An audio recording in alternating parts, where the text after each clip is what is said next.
All right, welcome to EdMed Talks. I'm Dr. Adam DeVico, an educator, And I'm Dr. Jacqueline DeVico, a pediatrician. and we're your husband-wife duo for all things parenting.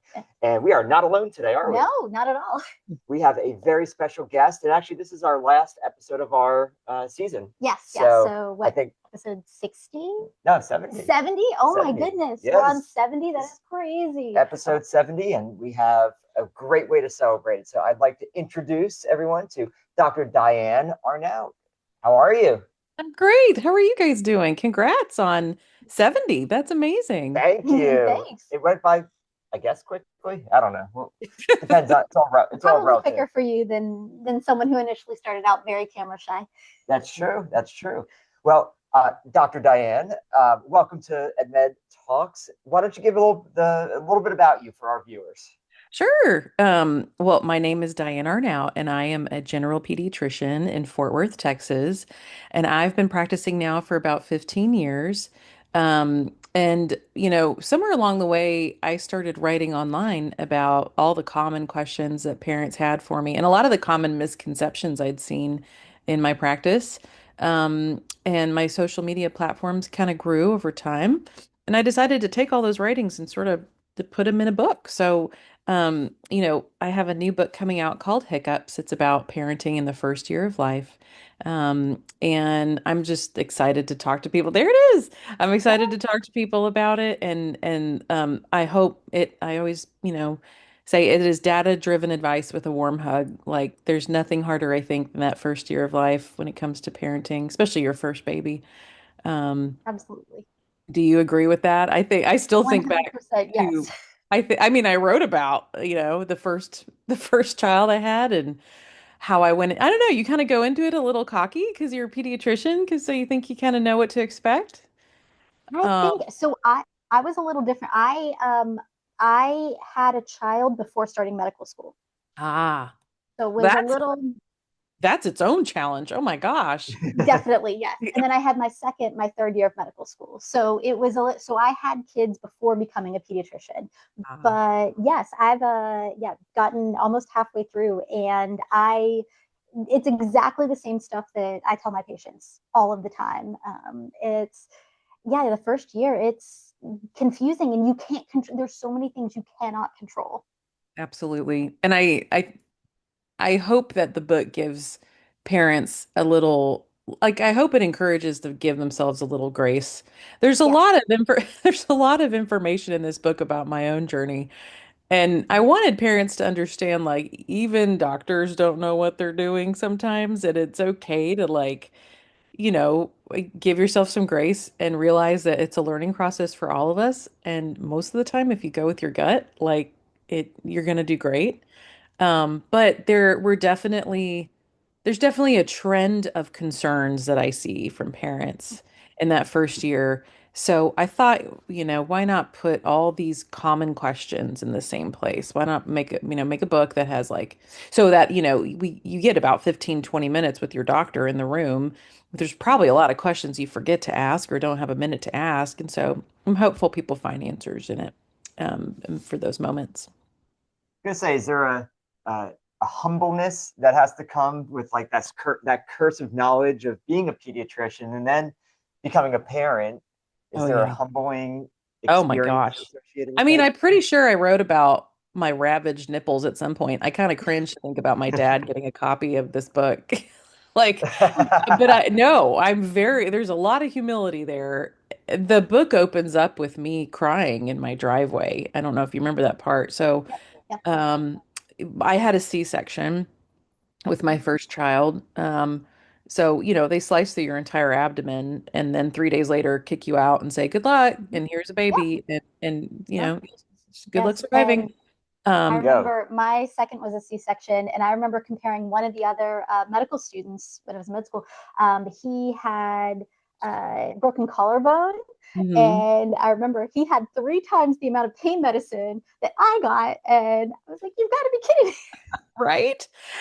No, it's amazing if you think about, I mean, it's a whole different topic, but if you think about Yeah. what us women go through in our bodies when we give It, birth, and then it's, it's so the much, and responsibilities we have with that child afterwards, it is amazing any of us survive that. But I'm crying in my driveway in this book because it was night 3 and I was home, and that was Jack. My first child's name's Jack, and that was like his cluster feeding night. Like there's this night Oh or yeah. two, if you remember, where they Mhm, want to get your breast to make more milk. And so what they do is they like never want to leave the boob. And if mhm. you try to put them down, like they will scream and then they fall asleep on the boob. And then you lay them down and then they scream.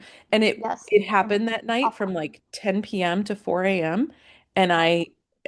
my husband was sleeping blissfully next to me apart, and I did that thing that I tell parents to do when you're losing your mind. We all had that moment, and I Mm, put Jack in his crib, and he yes. was yelling at me, and I walked outside. And Yeah. I always tell parents, there's going to be a moment where you need to step away, put your Mhm. child in a safe place. Nothing, no harm will come of just letting them cry for a few minutes in a crib. No, not at And all. I walked outside and I cried more than Jack did, I think, in that moment, thinking, how am I going to do this? I've made the worst mistake of my life. Like, this is my life now. I have a barnacle on my boob and everything in my body hurts. And now I'm just expected to take care of this thing that can't even tell me what it wants, you know?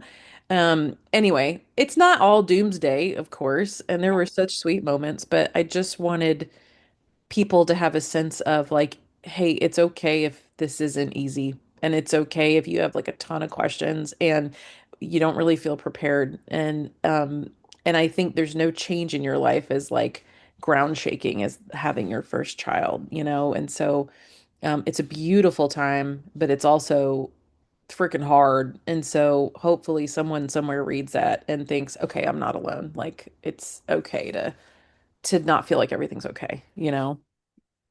It is real, especially the first couple months are Oh yeah. exhausting And, and and we live in a hard. time of social media where people show such beautiful, not real scenarios Oh in that yeah. about that first few months of life, right? Like Yep. the Oh yeah, beautiful, my baby's easy, sleeping wonderfully. yeah, the Like, easy sleeper, the yeah. beautiful, easy breastfeeder. Oh Um, yes. there's Which no is, like, go ahead. oh, I was going to say, as a pediatrician, I mean, the easy breastfeeder, I feel like that's so rare, and for especially for first time parent, that's almost non-existent. It is. And I think, and I even think to myself, like what I thought, like there were breastfeeding classes. I was like, Psh, like you just put a baby on your boob. Like how hard is that? You know? And then you start doing it, and then you realize like not all babies agree with that scenario, and not all, you know, I don't like left boob, but I'm best friends with right boob, and and suddenly I've forgotten how to latch, even though I knew what I was doing for the last 2 weeks. Like it is so hard for some families, and I do address where it's easy. Like sometimes it comes really naturally. And Mhm. I'm in so much awe of first time moms who know exactly what they're doing and figure it out right away. But for a lot of moms, that is not the case. And so, yeah, like, I really kind of, the breastfeeding chapter is very raw and very, I hope, very reassuring to the difficulties some people may experience. And guess what? For this pediatrician gave her kid formula too. It's not the F Yeah. word. It's okay Yeah. to give your kid formula. It's actually fantastic nutrition for a baby. Mhm. And so I really dive into that too. Like you're not a bad parent. There's no Instagram post of a mom lovingly making a formula bottle. Like that doesn't exist. And so like I wanted that to come out in the book. Like formula is fabulous, you know? Yeah. Wish I had more input and expertise on the boob breastfeeding stuff. Not my area of expertise, You admittedly. probably watch that battle every day. You probably Uh, Yes. saw how Funny. stressful that was. Yeah, Yes. I will not share any advice on that one. Yeah. But what are some of the areas, from the book and just your experience that first time parents struggle the most with? And I know it's Um, different for everyone, but what are some of the top areas that you found? and I think people will find, even though this book is about the entire first year, Mhm. I really focus a lot of chapters on the first 3 months because they call it the fourth trimester for a reason. The Mhm. first 3 months, I think, are it's always that 4 month appointment where I feel like first time parents like come in happy and smiling. I don't know about you, but like Yes. selfishly as a doctor, like I'm like, oh, they got it now. We're good now. Yeah. You know, Yeah. I they've got this. love they've got this smiling, laughing baby who's sleeping finally, but those first 3 months of like the barfing and the crying and the Yeah. colic and feeling like you're doing everything wrong. Hmm. There's a lot of trials and tribulations in those first 3 months, especially like colic, for example. Yeah. Um, there's something called the period of purple crying, which I don't Hmm. feel like a lot of families generally know about, but there's this natural phase in a baby's life where they just cry more. Hmm. Especially like a certain time of day. For a lot of babies, it's in the evenings and nighttime. Yeah. Um, Yeah. It's and always a lie. They hear the witching hour, and I tell families it's hours. S, hours. an Yes. exclamation on the S. Yes. And for some poor families, it's like 2 a.m. to 5 a.m. Like that's when it happens Oh, every single day. It's so brutal. And so I really dive into that. Why does that happen? Like what about the barfing? Like they all barf, a lot of them barf a lot, but not all of them. Like I didn't realize what variety of barfing there was in infants. A lot of people have their first baby and they don't barf at all. And then the second comes around and it's the exorcist child. And so Mhm. it's there's just a lot of reassuring there and a lot of I think I feel better when I have science explained to me. Like I feel better when I understand what's going on. So I tried really hard to dive into like the why. Why does this happen? And what can you do about it? Sometimes nothing. And I'm very real about it. Like sometimes there's nothing you can do. You Yeah. comfort and you love and you support and you wait it out and it's going to get better? Yeah.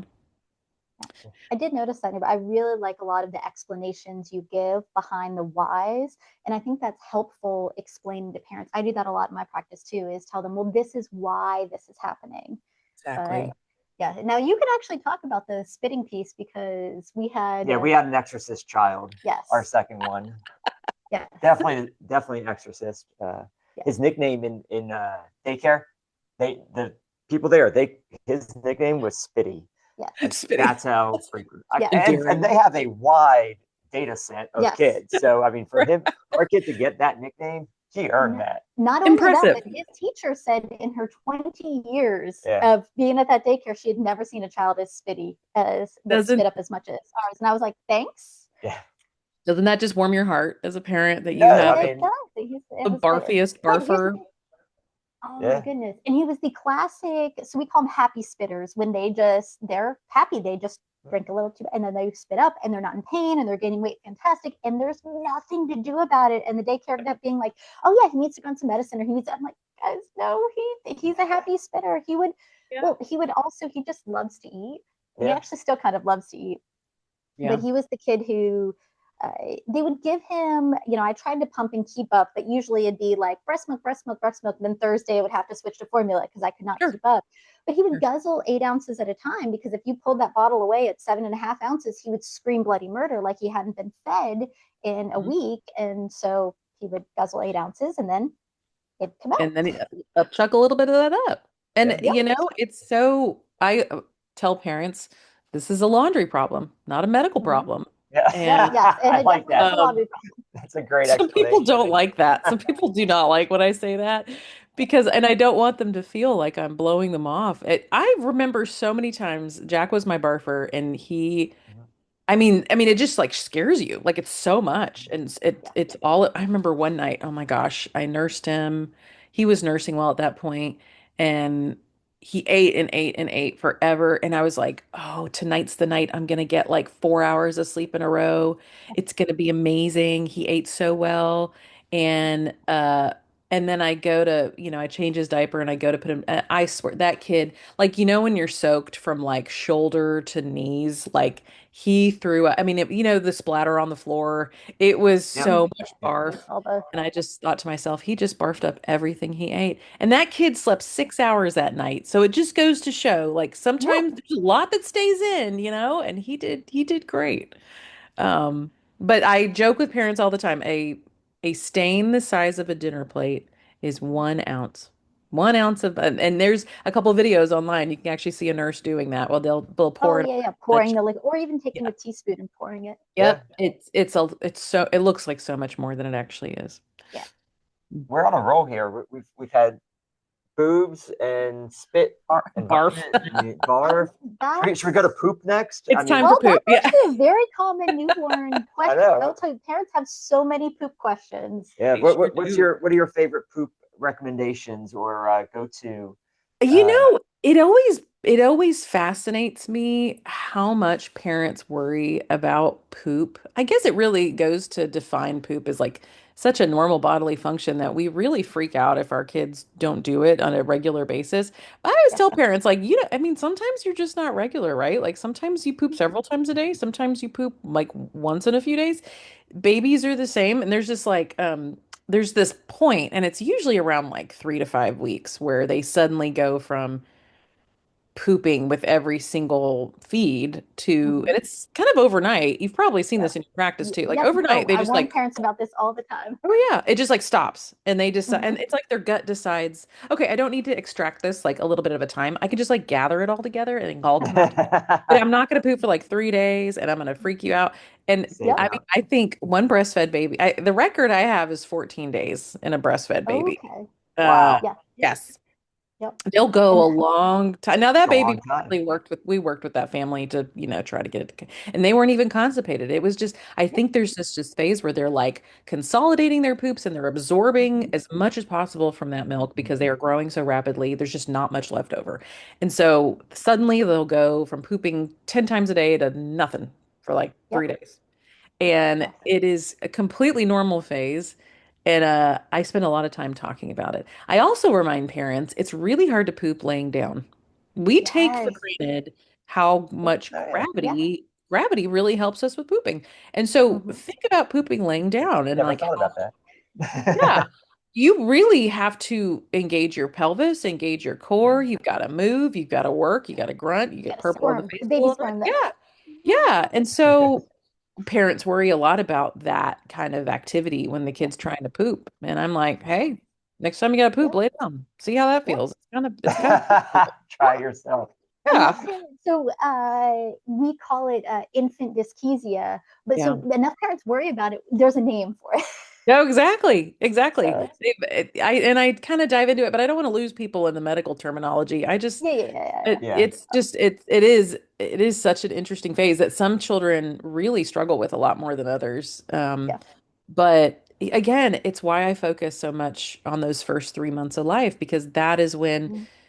that's when it's chaotic and you can't really. I'm a type A person to a Mhm. T, and so the chaos of the first 3 months was very hard for me as a parent, like not being able to control Mhm. or understand everything or I liked how around 4 months, all right, there's a little routine to my day. Like we wake up at this time, we go to bed at this time. Generally, I see a wake time of this long, our meals are kind of getting more substantial and they're getting a little more consistent.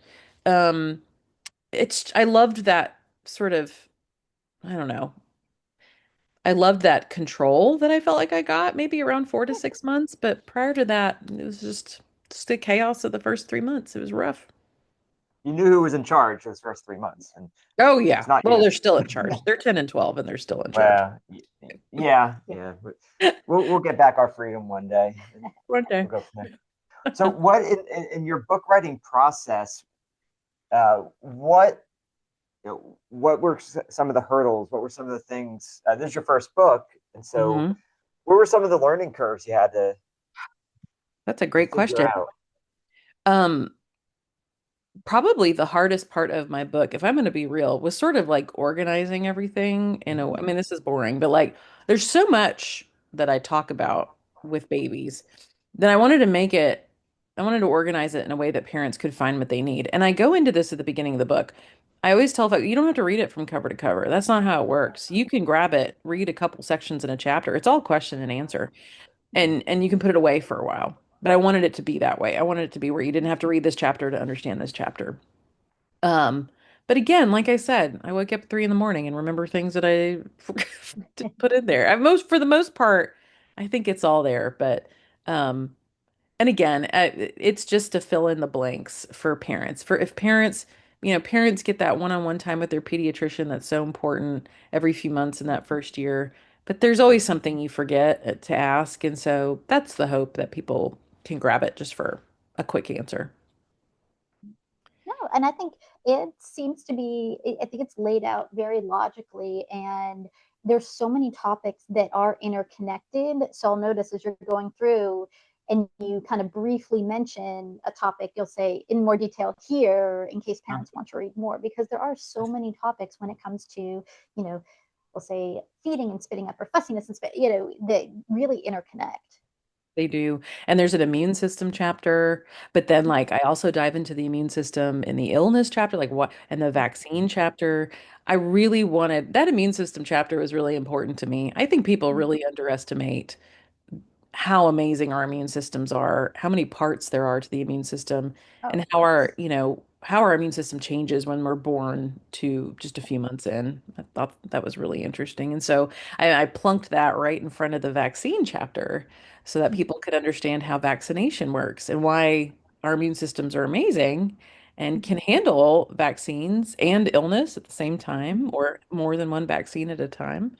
It's actually pretty easy, pretty much a blip on the radar of how busy the immune system is at all times in a baby.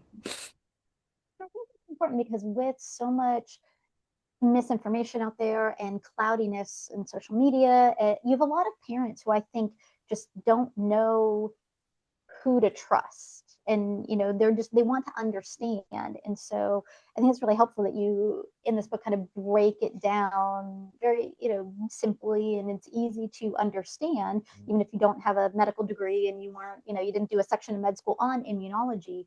Because I think a lot of parents just they want to know when they have questions and they're not sure who to trust. Oh yeah. And I never expect a parent to blindly like take all my advice without thinking Yeah. through it, right?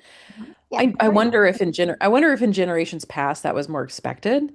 You just did what Mm-hmm. the doctor said. I love when parents have questions. I love when they've been reading. I love when but I also love that studies over and over show that above social media and above, the news and above friendship, friendship gossip, Mm-hmm. they trust their medical provider's advice more than anybody because we're the Yeah. ones who sit behind closed doors with them from day one Mm-hmm. and talk them through tough decisions. And I always tell folks, parenting's hard, and every decision you make, you're subconsciously weighing benefit versus risk, whether it's something big and scary like a bunch of vaccines or something as simple as like a butt cream for your kid's butt rash. Like you are subconsciously making those decisions. And it's my job to help define to you what those benefits are and what those risks are. And it's your job as a parent to decide, to make those decisions for your child.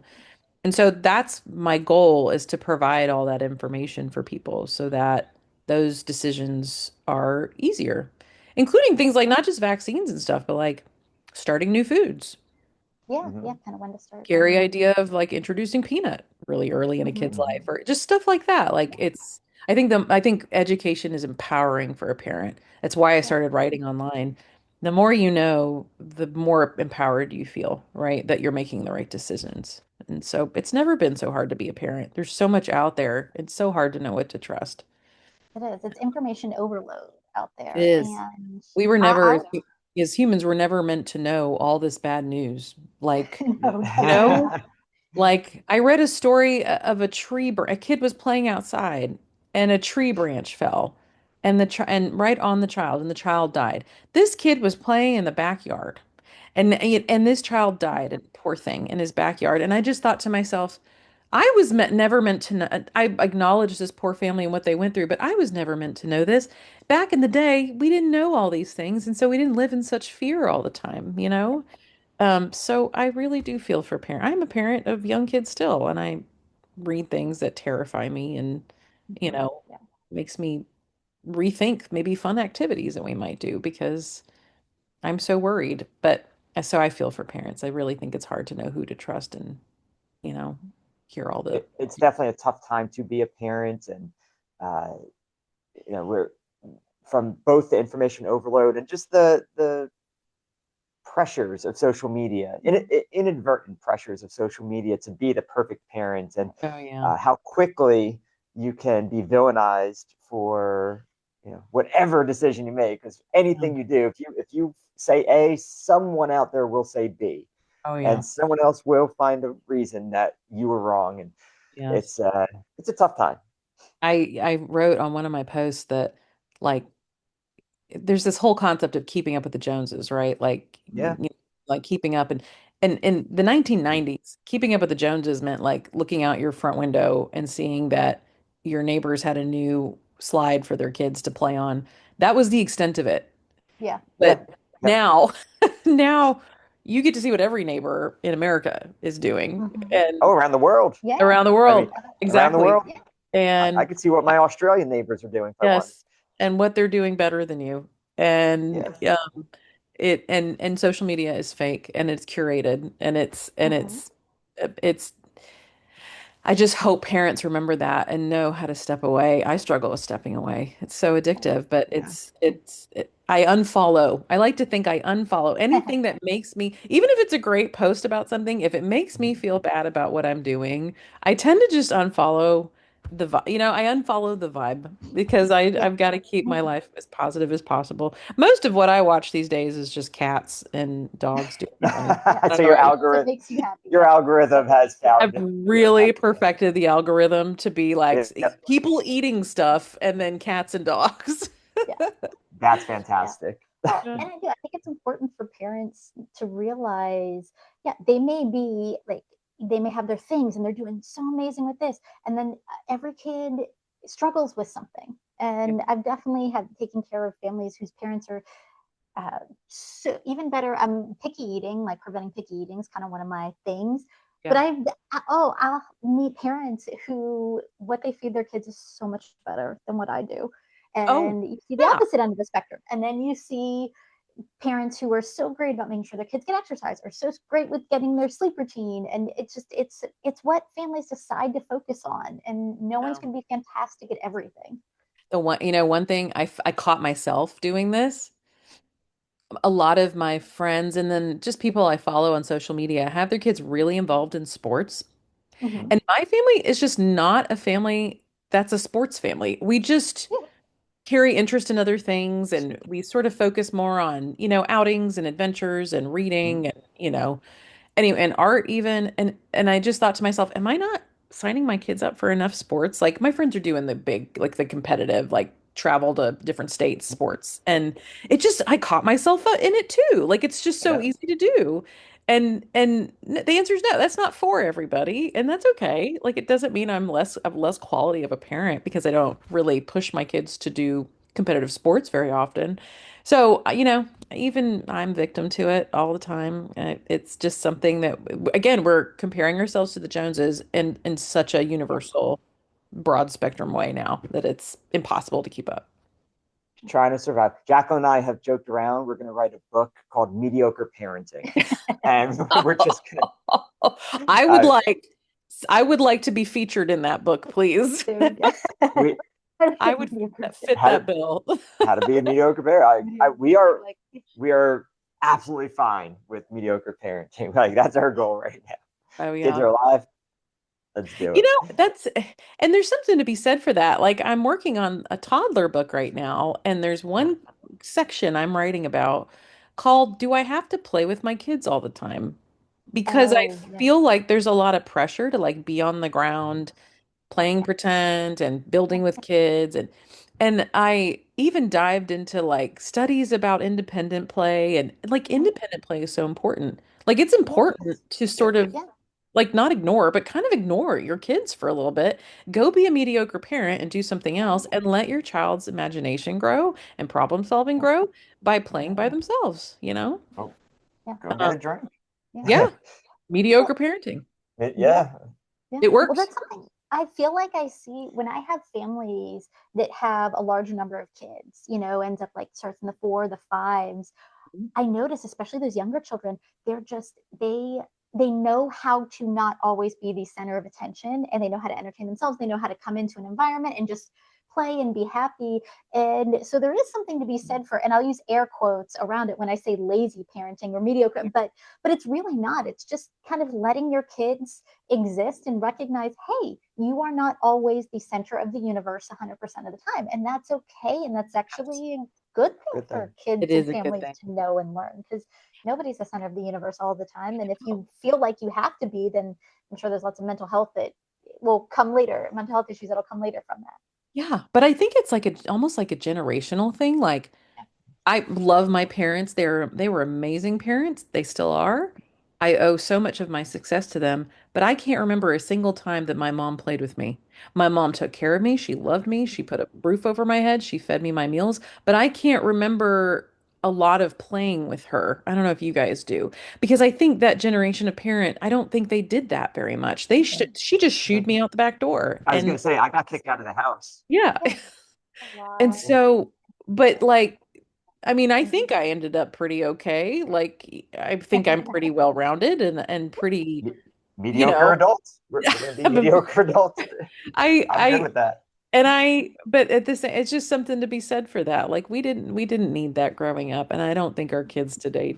It doesn't mean don't engage with your children, of course. No, Yeah, Like, yeah, but it's okay not to be so hard on yourself because social media paints an entirely different picture in people's yeah. households, you know? very much I'll so, give you yes. another chapter you can add. It's okay for your kid to be bored. We Yes. deal we Oh my goodness. engage in this conversation a lot with our own kids. Oh yeah. No, They're like, I'm bored. Okay. Okay. no. That's totally fine. You Yes. can be bored.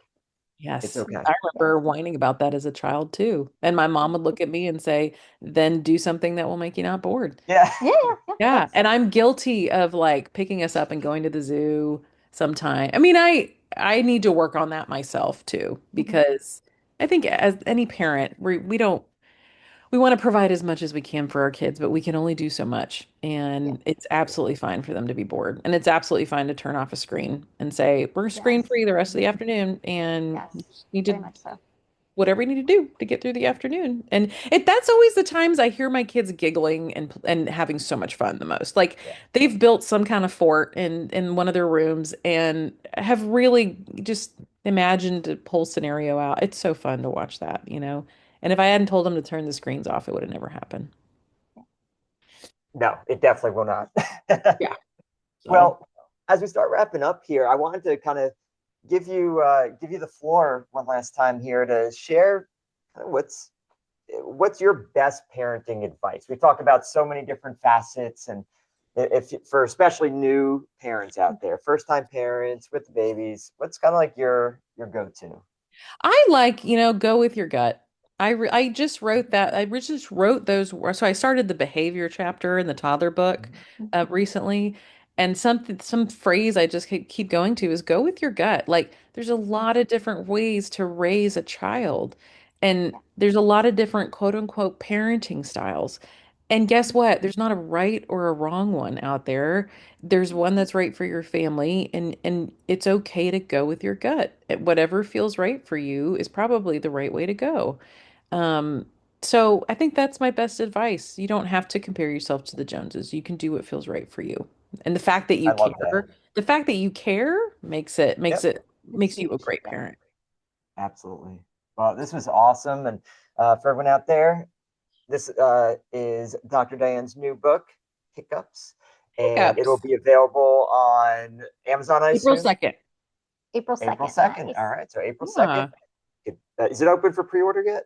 Yes, you can order Okay, it anywhere you can order books, basically. awesome. Yes. We'll Well, I put, feel very privileged. I hadn't realized I got an advance copy. This yeah, is You nice. did. You did. I hope you enjoy it. awesome. I Yes. do. As I said, we just got it in the mail yesterday, and I'm slightly under halfway through so You're a far. fast But reader. it is, well, again, I it's a natural, easy read Yeah. that mimics almost like the same kind of things I tell my patients all of the time. And so Awesome. I really enjoy it, and I think the advice is spot Yeah. on. So it's so lovely to hear that from a fellow pediatrician. So thank you. I Yeah. really Of appreciate, I course. really No, respect it your is. opinion about Yeah. it. So thank you so Yeah. much. Of course. Well, thank you for being on the show today. Sure. Really appreciate, I love And talking to you guys. You're so easy to talk to. oh, Oh, thanks. You thanks. too. Appreciate it. And Jacqueline will wrap us up just like she always does. All right. So I always remind families at the end of the show, episode 70 now, there's no such thing as the perfect parent, but you can be the perfect parent for your child. Absolutely.